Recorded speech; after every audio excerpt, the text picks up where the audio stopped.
মদের দাম বাড়ানো হয়, যেই বাজেটে সিগারেটের দাম বাড়ানো হয় সেই বাজেটও বিরোধী দলের পছন্দ নয়। তাহলে এবার বিরোধী দলের উদ্দেশ্য বুঝতে পেরেছেন, লক্ষ্য বুঝতে পেরেছেন।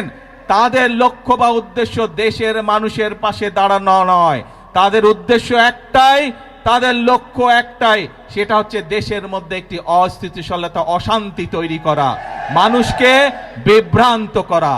আমরা যেমন মানুষের নিত্য প্রয়োজনীয় জিনিসের ওষুধ, বিভিন্ন চিকিৎসার বিষয়ের ট্যাক্স কমিয়ে দিয়েছি যাতে সেগুলোর দাম কমে যায়, যাতে মানুষ স্বস্তিতে থাকতে পারে। আমরা ট্যাক্স বাড়িয়েছি কিসে?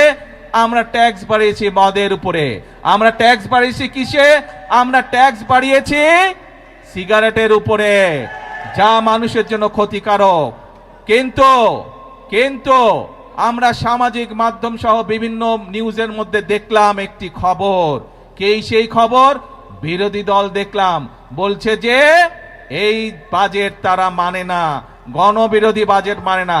প্রিয় ভাই বোনেরা, আপনাদের কাছে আমার প্রশ্ন, দাঁড়াও, প্রিয় ভাই বোনেরা, আপনাদের কাছে আমি প্রশ্ন রেখে যেতে চাই, যেই বাজেটে ট্যাক্স কমানো হয় সেই বাজেটও বিরোধী দল মানে না।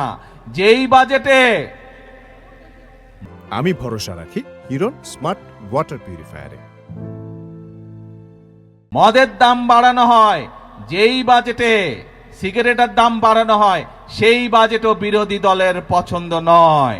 তাহলে এবার বিরোধী দলের উদ্দেশ্য বুঝতে পেরেছেন, লক্ষ্য বুঝতে পেরেছেন।